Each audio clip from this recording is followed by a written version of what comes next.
শুভ সকাল বন্ধুরা, কেমন আছো সবাই? একটা কথা খুব প্রচলিত আছে যে ভগবানের থেকে ভগবানের নামের খুব মহত্ব রয়েছে। যখন রাম সেতু বানানো হচ্ছিল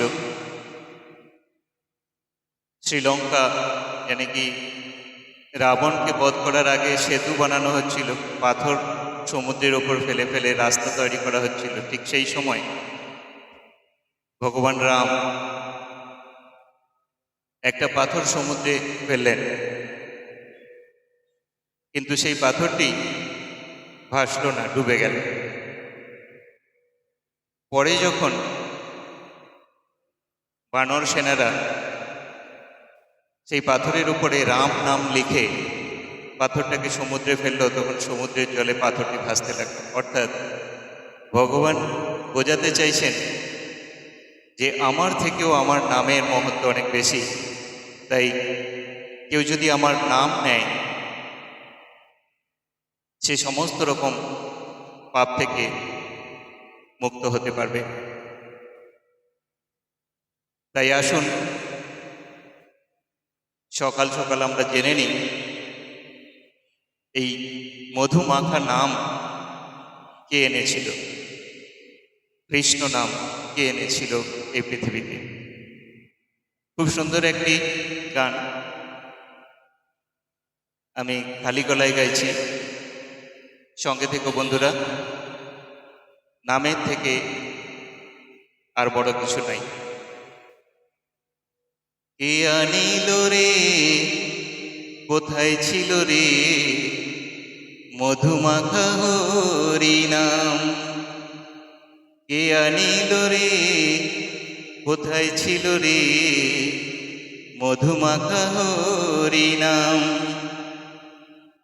নদিয়া নগরে সচি মাতার ঘরে, নদিয়া নগরে সচি মাতার ঘরে, উদয় হলো নিমাই চাঁদ। কে আনিল রে, কোথায় ছিল রে, মধুমাখা হরি নাম।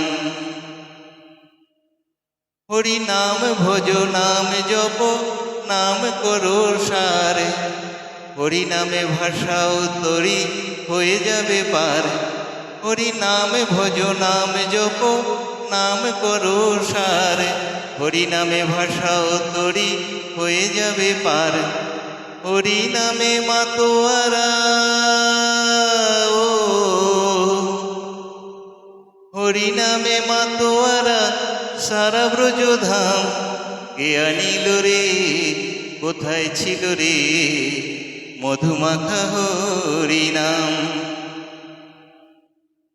কত পাপি তাপি তরে গেল এই হরি নামে, মুখে বলো হরি নাম, শ্রবণ করো কানে। কত পাপি তাপি তরে গেল এই হরি নামে, মুখে বলো হরি নাম, শ্রবণ করো কানে। হরি নামে আছে সুধা, হরি নামে আছে সুধা অমৃত সমান।